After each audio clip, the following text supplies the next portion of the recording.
오늘은 종교개혁 501주년을 맞이하는 특별한 주일입니다. 종교개혁일의 기준이 되는 날은 1517년 10월 31일입니다. 10월의 마지막 날. 당일 마르틴 루터는 비텐베르그 성 교회 문에 95개조 반박문을 내붙였습니다. 이것이 도화선이 돼서 유럽 전역에 종교개혁의 불길이 타오르게 된 것입니다. 종교개혁 기념주일로 할까 아니면 종교개혁 주일로 할까 고민을 많이 했습니다. 두 명칭은 교회 내에서 두루 사용되고 있는 그런 명칭입니다. 객관적인 면으로 보면 종교개혁 기념주일이 맞습니다. 1517년에 있었던 이 종교개혁의 역사적인 사실을 기념한다라고 하는 그런 의미이기 때문에 그렇습니다. 자, 그러나 오늘날에도 종교개혁은 계속되어야 된다 하는 측면에서 보면은 종교개혁 주일이라고 하는 것이 더 적절할 수가 있는 거죠. 그래서 이 교회의 이 주보의 타이틀에 종교개혁 주일 이렇게 명기를 하였습니다. 이 시간에는 성경 본문 강해보다는 종교개혁의 역사적 배경을 그리고 또 루터의 신앙 체험을 살펴보고 하나님께서 원하시는 종교개혁의 본질이 뭔가 이것을 말씀을 드리고자 합니다. 먼저 종교개혁의 역사적 배경을 살펴보겠습니다. 시대의 획을 긋는 사건이 일어나게 되는 데는 그 사건을 이루어질 수 있도록 모든 것들을 성숙하게 만든 배경이라는 것이 있습니다. 이 배경을 제대로 파악할 때 사건의 진상이 명확하게 드러나게 되는 거죠. 자, 종교개혁의 중요한 역사적 배경으로 네 가지를 꼽을 수가 있습니다. 첫 번째는 로마 카톨릭 교회의 타락입니다. 로마 카톨릭 교회가 타락하지 않았다면 종교개혁이 필요하겠습니까? 필요 없겠습니까? 필요가 없는 거죠. 그러나 로마 카톨릭 교회가 타락했단 말이에요. 그래서 이 타락한 교회를 바른 교회의 모습으로 되돌리자, 회복하자 해서 일어나게 된 것이 바로 종교개혁인 것입니다. 자, 그러면 무엇이 로마 카톨릭 교회를 타락을 시켰죠? 성경에 대한 무지와 교회 전통의 강조였습니다. 로마 카톨릭 교회는 지금도요, 교회의 전통을 굉장히 강조하고 있습니다. 이 신앙생활의 최고의 권위를 성경에 두는 것이 아니라 교회가 최고의 권위다 이렇게 말을 합니다. 왜냐하면 성경을 성경으로서 인정하고 받아들인 게 교회입니다. 그리고 성경을 해석할 수 있는 권한도 교회에 있다 이렇게 보는 거죠. 성경은요, 성경을 보면 우리의 신앙생활에 대한 모든 것이 다 기록되어 있지는 않죠. 그러면 이 성경에 기록되어 있지 않은 부분에 대해서는 어떻게 합니까? 교회가 지도한단 말이에요. 교회의 지도를 따르는 겁니다. 또 성경에 기록되어 있는 것이라 할지라도 교회가 그것을 해석하면 그 해석에 따라서 성도들은 이 성경을 받아들이고 실천해야 되는 의무가 있다고 보는 것입니다. 자, 그러다 보니까 중세교회는 성경으로부터 점점 멀어지기 시작한 거예요. 진리인 이 성경을 대신해서 교회의 전통, 교회의 관습이 최고의 권위의 자리에 앉게 되었다 하는 것입니다. 특별히 두드러진 것은 신비주의적인 종교 체험과 그리고 이 공로 사상이었습니다. 신비주의적인 종교 체험이라고 하는 것이 뭐겠어요? 기도하다가 환상을 보았느니, 무슨 음성을 들었느니, 막 천국을 갔다 왔고 지옥을 갔다 왔느니, 이런 이야기에서부터 허망한 귀신들을 봤는데 생긴 게 어땠더라, 이런 이야기까지 온갖 신비한 체험들을 이야기하기 시작한 것입니다. 성경을 보면 틀림없이 이런 신비한 체험들이 나옵니다. 자, 그러나 여러분, 우리의 신앙의 근거는 하나님의 말씀에 있어야 되지 이런 신비로운 신앙 체험에 있어서는 안 된다는 것이죠.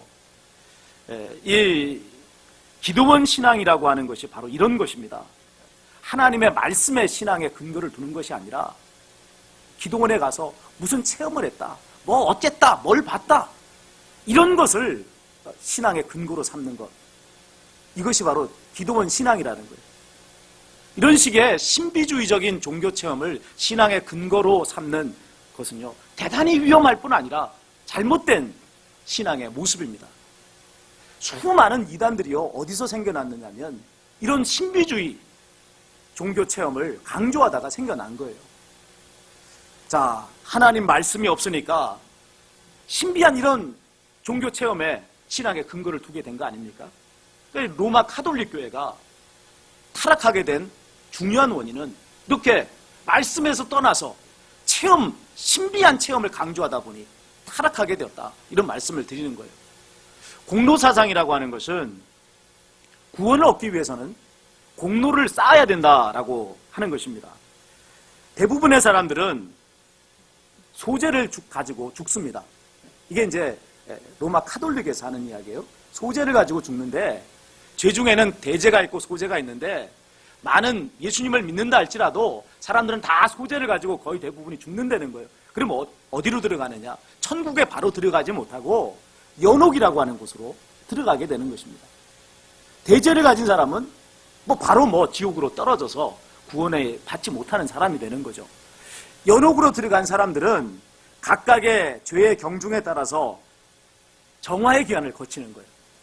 그리고 이 정화의 기간이 거치고 나면 천국으로 올라가게 된다는 것입니다. 그런데 이 연옥에서의 정화 기간을 단축시킬 수 있는 방법이 있습니다. 살아있는 동안에 공로를 쌓는 거예요. 그러니까 죄가 있지만 공로가 커지면 상대적으로 이 죄가 상쇄되잖아요. 그런 식의 논리로 공로를 쌓아야 된다라고 말을 한 것입니다. 자, 공로를 쌓는 방법에는 주로 이런 것들을 사용했어요. 성물을 수집하고, 또 성자를 숭배하고 성지를 순례하는 이런 방법들. 그 시대에 아주 유명했던 성물들에는 어떤 것이 있었느냐면 성자들의 뼈, 또 머리카락, 이거 안 썩잖아요. 그러니까 성자의 무덤을 이렇게 파헤쳐가지고 거기 있는 성자들의 뼈 조각 같은 거를 이걸 수집을 했어요. 그리고 또 머리카락도 안 썩잖아요. 그러니까 머리카락도 수집해서 몸에 지니고 다니고, 그 성자들이 입었던 옷이라든지 썼던 물건들, 이런 것들을 막 수집을 했습니다. 심지어는 예수님의 십자가 나무 조각도 성물로 그냥 돌아다녔어요. 그리고 예수님이 썼다고 했던 그 가시 면류관도 있고, 또 예수님이 입으셨던 수의, 손에 못 박혔던 대못도 나오고, 오병이어 기적 때 남은 그런 빵 조각도 성물로 유통이 됐습니다. 이게 진짜였을까요? 네? 거의 대부분이 다 가짜였어요. 근데도 사람들은 이걸 진짜라고 생각하고 사들인 것입니다. 이것들을 몸에 지니고 있으면 귀신이 범접을 못하는 것입니다.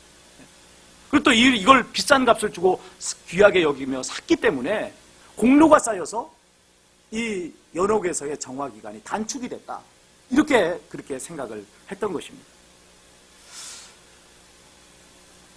성자를 숭배한 것은 또 이 성자들은 엄청나게 많은 공로를 가지고 있다고 생각했기 때문에 그렇습니다. 이 성자들은 막 큰 공로를 세운 사람 아닙니까? 그러니까 자기가 이 땅에 살면서 가졌던 죄는 이미 다 상쇄되어져 버리고 천국에 들어가고도 어마어마하게 많이 남는 공로가 있는 거예요. 그래서 이 성자를 숭배함을 통해서 성자가 자기를 숭배하는, 존경하고 숭배하는 사람에게 자기의 남는 공로를 분배해 준다고 생각을 한 것입니다. 로마 카톨릭의 교회에 지금도 수호 성자 개념이 있잖아요. 그리고 영세 받으면 영세명을 받습니다. 이게 다 어거스틴이나 모니카나 이런 그 성인들의 이름을 영세명으로 받아요. 이게 다 그런 이유입니다. 이 사람을 존경하고 그렇게 숭배하게 되면 공로를 분배받는다, 이렇게 생각을 하고 있는 것입니다. 성지순례 역시도 동일한 맥락에서 이루어졌습니다. 성자가 묻힌 곳 또는 유명한 신앙 유적지 이런 데를 갔다 오면은 공로가 쌓이게 되는 것입니다. 당시에 가장 인기 있었던 순례지가 예루살렘이었고 또 로마 또 산티아고라고 하는 곳입니다. 여러분 산티아고 많이 들어보셨죠? 칠레의 수도 산티아고가 아니고요. 저 스페인에 있는 산티아고입니다. 여기에 이 야고보 사도의 무덤을 예루살렘에서 가져다가 옮겨다 놓았어요. 이곳에 야고보 사도가 복음을 전했기 때문에 사도들은 복음 전한 곳에 묻혀야 된다 하는 논리를 따라서 무덤에 이장을 시킨 것입니다. 그러면서부터 이 산티아고라고 하는 이곳이 아주 유명한 순례지가 된 것입니다. 이곳을 다녀오게 되면 엄청난 공로가 쌓여서 그 연옥에서의 정화기간이 그냥 많이 상쇄가 되는 그런 일이 벌어지게 되는 것입니다. 참 터무니없는 일들 아닙니까? 이게 뭐예요, 이게? 불교도들이 신앙생활하는 거하고 거의 비슷하지 않습니까? 불교에서 어떻게 해요? 불공을 드리잖아요. 1000배, 3000배씩 절을 하면 그러면 그 부처님이 도와주신다. 그런 생각을 갖는단 말이에요. 또 어떻게 합니까? 불교에서도요, 여러분 성지순례예요. 미얀마라든지 네팔이라든지 이렇게 석가모니와 관계된 곳들을 다 순례를 합니다. 그렇게 하면 또 이게 공을 쌓는다고 생각을 하는 거예요. 시주를 해서 또 공을 쌓고 이렇게 해서 극락에 간다. 이런 생각을 갖는 거 아닙니까? 지금 이 말씀을 떠나버린 로마 천주교회에서 했던 신앙의 모습이 이게 불교도들의 그 신앙생활의 모습하고 똑같단 말이에요. 그러니까 하나님의 말씀을 떠나버리니까 하나님이 주신 구원의 도리를 버리고 인간의 종교로 전락해버린 모습을 보게 되는 것입니다. 자, 이와 동시에 교황청에서는요, 성직 매매를 통해서 수입을 확대했습니다. 교황의 권위가 점차 세속 군주들에게 밀리게 되니까 부족해진 재정을 성직을 파는 것을 통해서 확보를 한 것입니다. 그러면서 면죄부 판매가 크게 성행했습니다. 막대한 돈을 주고 성직을 산 성직자가 자기의 빈 이 금고를 어떻게 채우겠어요? 면죄부를 파는 것을 통해서 이 빈 금고를 채운단 말이에요. 뭐라고 이야기했느냐? 이 면죄부를 사면 연옥에서의 정화기간이 줄어든다. 아예 그냥 연옥에서 바로 천국에 들어간다. 이렇게 선전하기 시작한 것입니다. 심지어는 죽은 부모님을 위해서도 친척을 위해서도 면죄부를 팔았습니다. 이런 면죄부에 대한 이론적 배경은 다 어디서 제공한 거죠? 교황청에서 다 제공한 것입니다. 또 자격 없는 성직자들이 양산이 되면서 그들의 사생활은 문란하기 그지없었습니다. 공식적으로 로마 카톨릭 교회의 성직자들은 다 독신이어야 합니다. 그런데 당시의 성직자들은 많은 수가 내연녀를 두고 있었어요. 그리고 이 내연녀와의 사이에 또 사생아들을 두고 있었단 말이에요. 교황 알렉산더 6세라는 작자는 여러 명의 첩들을 두고 있었는데요. 그 중에 하나에게서 난 7살 난 아들을 추기경으로까지 세웠어요. 7살 난 추기경이 있었어요. 자기 아버지가 교황입니다. 이건 세상보다 더 썩어버린 모습 아닙니까? 이러니 여러분 종교개혁, 교회를 바르게 세우고자 하는 정화의 물결이, 그런 종교개혁의 물결이 거세게 일어날 수밖에 없는 거 아니겠어요? 자, 종교개혁의 두 번째 배경은요, 르네상스 운동입니다. 인문주의 운동이라고 이렇게 번역을 하기도 합니다. 1453년에 동로마 제국이 오스만 투르크 제국에 의해서 멸망을 당합니다. 이 오스만 투르크 제국은 이슬람교를 믿는 나라예요. 이렇게 되니까 이 동로마 제국에 있었던 학자들이 천여 년의 긴 세월 동안 보관하고 있었던 그리스, 로마의 그러한 고대 문서들, 문화재들을 대거 가지고 이 서유럽으로 이주를 해왔습니다. 그러면서 서유럽에서는 이 그리스, 로마 고대 문화를 연구하는 붐이 크게 일어나게 되었습니다. 그러면서 이 고대의 뛰어난 문화를 되찾자 하는 그런 반향이 생기게 된 것입니다. 근원으로 돌아가자. 이것이 르네상스 운동의 표어였습니다. 이런 르네상스 운동은요, 인간 존재에 대한 새로운 각성을 일으켰어요. 이 중세시대에는 신 중심의 그 세계지 않았습니까? 모든 것이 다 신이 주관하고 신의 다스림하에 모든 것들이 이루어진다라고 생각을 했는데, 이 고대 그리스 로마의 문화를 연구하면서 사람들이 어떤 생각을 갖게 되었느냐면, 아니 신만이 모든 것을 결정하는 게 아니라 우리도 할 수 있다라고 하는 그런 새로운 인간관에 대한 각성이 일어나게 된 것입니다. 이 당시에 그 미술가로 아주 유명한 사람이 미켈란젤로죠. 이 사람이 이제 만든 다비드상이라는 게 있어요. 다비드는 이제 다윗입니다. 다윗. 그래서 이 다비드상은 옷을 홀랑 벗고, 그리고서 원반 같은 걸 이렇게 뭐 이렇게 하고 있나요? 원반이 아닌가요? 하여튼 뭐 이렇게 품을 멋있게 주먹을 쥐고 이렇게 있습니다. 근데 이건 중세 예술에서는 옷을 홀랑 벗긴 남자를 예술품으로 만들 수가 없습니다. 이건 뭐 풍기문란 아니에요? 있을 수가 없는 거죠. 근데 다비드상은 옷을 홀랑 벗긴 모습으로 만들어 놨어요. 왜 그랬느냐? 이거는 인간 자체가 아름답다는 거예요. 그리고 있는 그대로의 인간을 표현하겠다고 하는 그 시대의 사상을 대변하고 있는 작품인 거예요. 르네상스 운동은 이제 종교교육에 아주 커다란 영향을 끼쳤는데요. 르네상스의 근원으로 돌아가자 하는 이 표현은 종교개혁 운동에 있어서는 초대교회로 돌아가자 하는 표어로 나타나게 됐습니다. 그리고 르네상스 운동의 고전을 연구했던 그 모습은 이제 성경을 연구하는 모습으로 나타나게 된 것이죠. 종교개혁의 세 번째 배경은요, 민족주의입니다. 중세 유럽 사회는 민족이라는 개념이 거의 없었어요. 그 시대의 나라는 봉건제도라고 하는 것으로 나라가 만들어지지 않았습니까? 이 봉건제도라고 하는 것은 땅을 가진 영주를 중심으로 해서 그 영주의 땅을 소작하는 백성으로 구성된 농촌 경제 시스템이에요. 그러니까 여기는 무슨 뭐 민족이고 뭐니 이런 개념이 없는 거예요.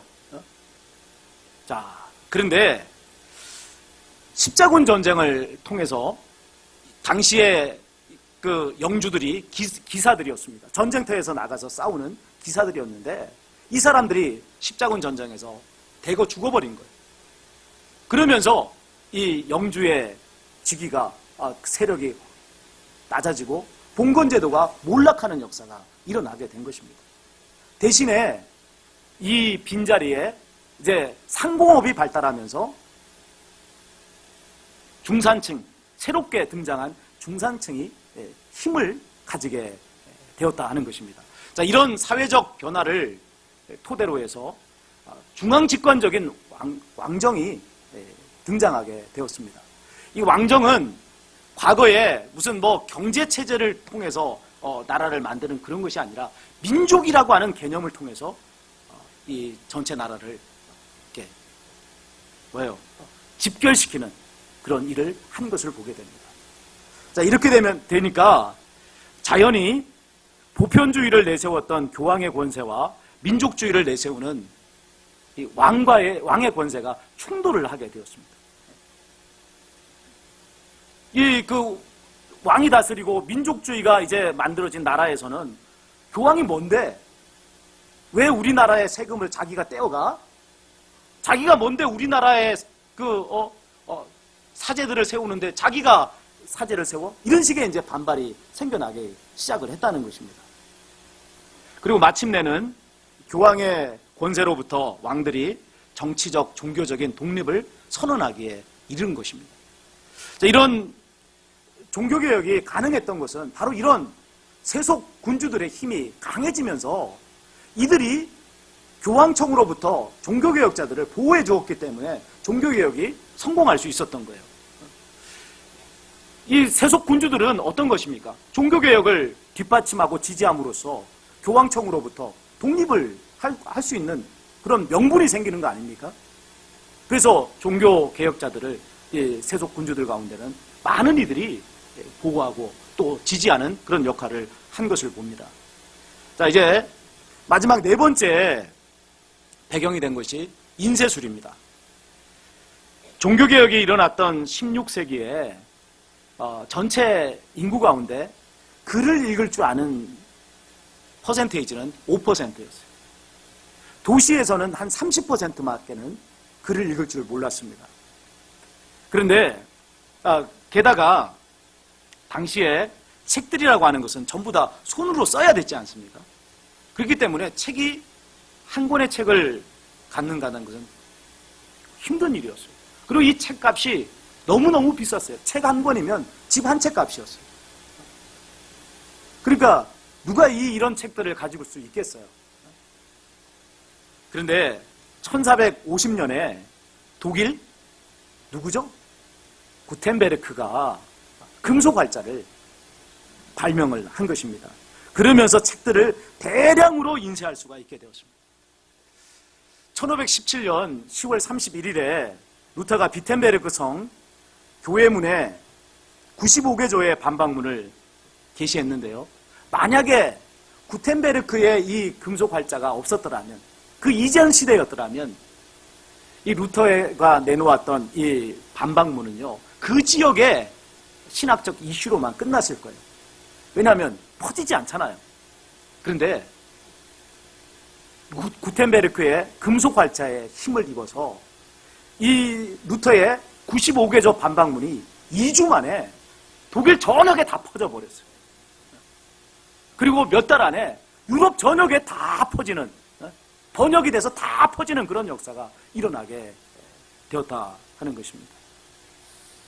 또 인쇄술이 발전하면서 성경 출판에도 크게 기여를 하게 됐습니다. 그래서 성경을 읽게 된 많은 사람들이 종교개혁의 지지자들이 된 거예요. 루터는 이런 인쇄술의 발전을 가리켜서 하나님께서 주신 선물이다, 이렇게 말하기도 하였습니다. 자, 이상이 종교개혁에 관련한 간단한 배경이에요. 그럼 이제 루터의 신앙체험을 한번 또 살펴보도록 하겠습니다. 루터는 1483년 독일 아이슬레벤이라고 하는 도시에서 태어났습니다. 이 아버지가 한스 루터인데요. 이 한스는 광산업자예요. 상당한 돈을 가지고 있었던 사람이었습니다. 그래서 이 한스는 아들 루터가 법률가가 되기를 원했습니다. 그래서 대학을 진학시킬 때 너는 법률가가 되라 해서 법학과에 진학을 시켰어요. 루터는 사실은 법학과에 가고 싶지 않고 자기는 신학 공부를 하고 싶었어요. 근데 아버지가 세잖아요. 돈 있는 아버지 셉니까 안 셉니까? 오늘날도 돈 있는 아버지는 세요. 그러니까 아버지의 뜻대로 이제 그 에르푸르트라고 하는 대학의 그 법학과를 진학하게 되었습니다. 자, 그러던 여름철에 루터는 이제 부모님 댁을 방문하고 다시 에르푸르트에 있는 대학으로 돌아가는 길이었습니다. 근데 그 돌아가는 길 들판에서 천둥 번개를 맞은 거예요. 일설에서는 이런 이야기에 같이 동행했던 한 친구가 동행하다가 벼락에 맞아 죽는 일이 일어났다, 이렇게 이야기도 합니다. 어쨌든 이 에르푸르트로 돌아가는 그 길에서 천둥 번개가 치게 되니까 루터는 두려움에 사로잡히고 말았습니다. 하나님이 진노하셔서 나를 죽이시려고 하나 보다. 이대로 내가 죽으면 지옥에 떨어지는데, 이런 생각에 사로잡히고 만 것입니다. 그래서 그런 들판에 엎드려가지고는 기도합니다. 성안나여, 나를 도우소서, 나를 살려주시면 제가 수도사가 되겠습니다 하고 서원을 한 것입니다. 성안나여라고 왜 불렀죠? 아니, 주 예수여라고 불러야 되는데 성안나여라고 왜 그렇게 불렀을까요?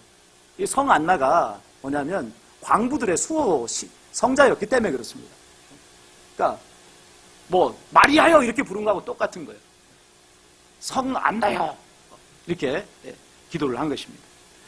그로부터 2주 후에 루터는 법률 공부를 포기해버리고 에르푸르트에 있는 어거스틴 수도원에 들어가게 되었습니다. 당시에 수도사가 되는 것은 구원 얻는 가장 지름길이었어요.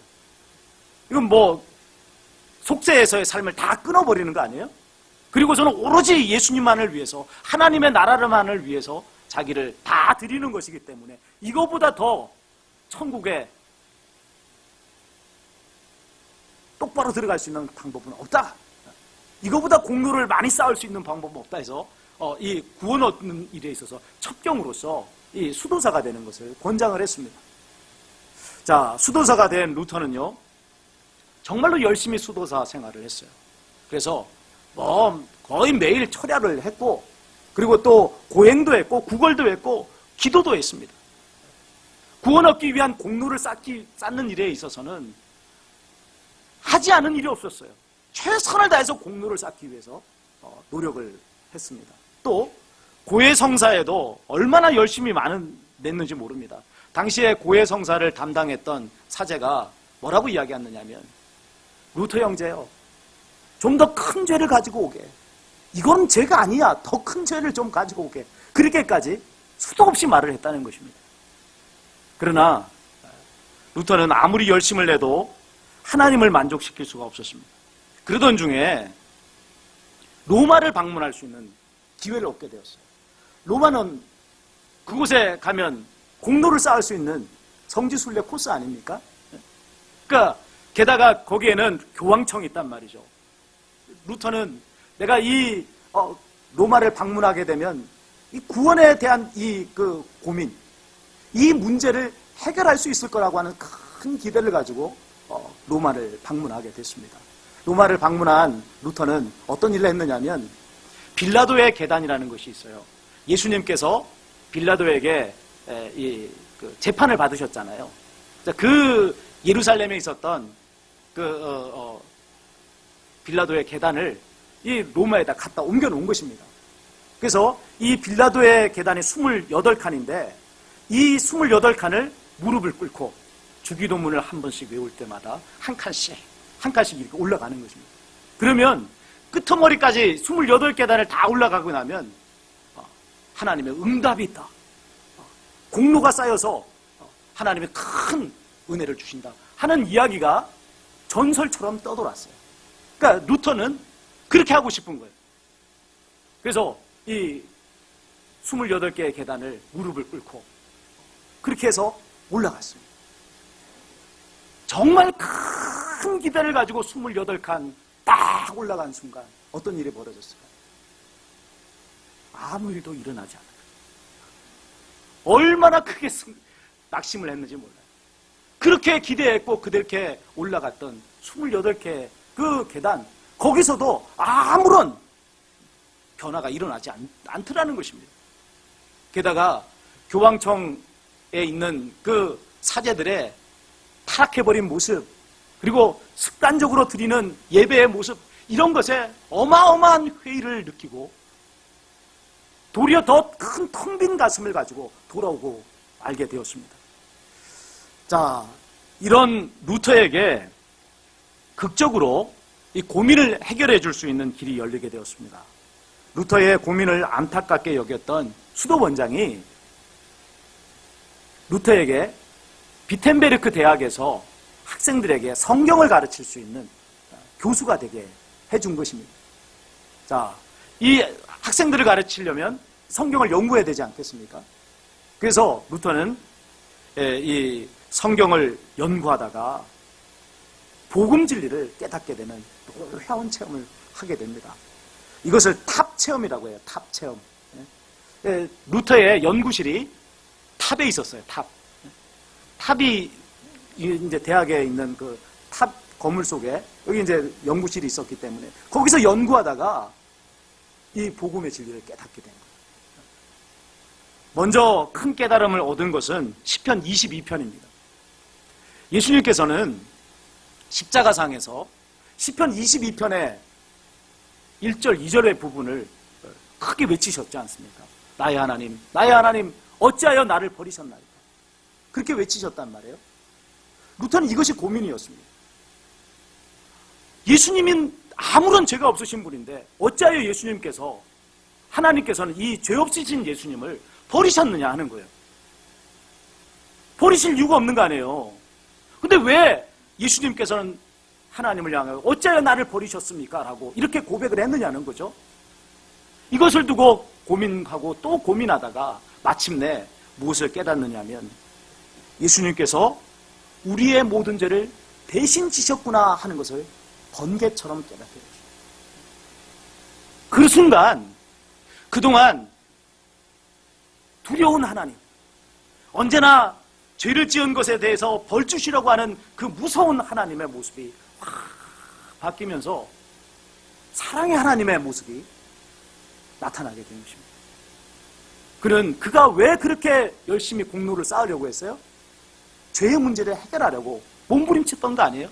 근데 하나님께서 자기의 모든 죄의 문제를 누구를 통해서 해결해 주셨어요? 예수님을 통해서 해결해 주셨구나. 이 하나님이야말로 사랑의 하나님이구나 하는 것을 루터는 비로소 깨닫게 된 것입니다. 이거를 그 당시 중세교회는 가르쳐주지 않은 거예요. 또 시편 연구에 이어서 루터는 로마서 연구를 시작하였습니다.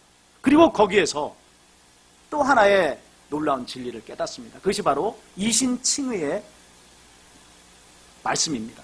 오늘 우리가 본문으로 읽은 오직 의인은 믿음으로 말미암아 살리라 한 말씀이에요. 구원은 자기의 공로로 얻는 것이 아니라 믿음으로 얻는 것이다. 전적인 하나님의 은혜로 얻는 것이다 하는 것을 발견하게 된 것입니다. 루터는 로마 카톨릭 교회의 전통에 대해서는 오직 성경으로라고 외쳤습니다. 전통이 중요하다 이렇게 했던 거 아니에요? 아니다! 오직 성경으로 라고 외쳤고 또 행위로 구원을 얻는다라고 하는 여기에 대해서 아니다! 믿음으로 구원을 얻는다라고 외쳤습니다. 공로를 쌓아야 한다라고 하는 것에 대해서 이 루터는 오직 은혜로 이루어지는 것이다 라고 외친 것입니다. 그래서 오직 성경으로, 오직 믿음으로, 오직 은혜로 라고 하는 종교의 개혁의 3대 원칙을 발견하게 된 것입니다. 이후에 루터는요, 성경에서 발견한 복음의 진리를 붙들고 종교개혁의 횃불을 아주 높이 치켜들었습니다. 처음에 루터가 비텐베르크 이 성에 교회 정문에 95개조의 이 반박문을 붙여놓았던 것은 면제부를 팔았던 그 당시 그 로마 천주교회 교황청과 신학적 논쟁을 하자고 하는 생각 때문이었습니다. 자기가 이 신학적 논쟁을 하면 교황청에서도 잘못을 수긍하고 그래서 교회를 정화할 것이다 라는 생각을 가지게 되었습니다. 그런데 그렇지가 않더라는 거죠. 로마 카톨릭 교회는 루터의 신학적 논쟁을 받아들이기는커녕 그를 파문을 시켰고 죽이려고 했습니다. 루터 이전에 많은 종교개혁자들이 그렇게 교황청의 칼날에 죽어갔었습니다. 그러나 루터의 때는 종교개혁의 여건이 무르익은 시기였다는 것이요. 앞서 말씀드린 대로 이 네 가지의 배경이 이게 해당을 하는 것입니다.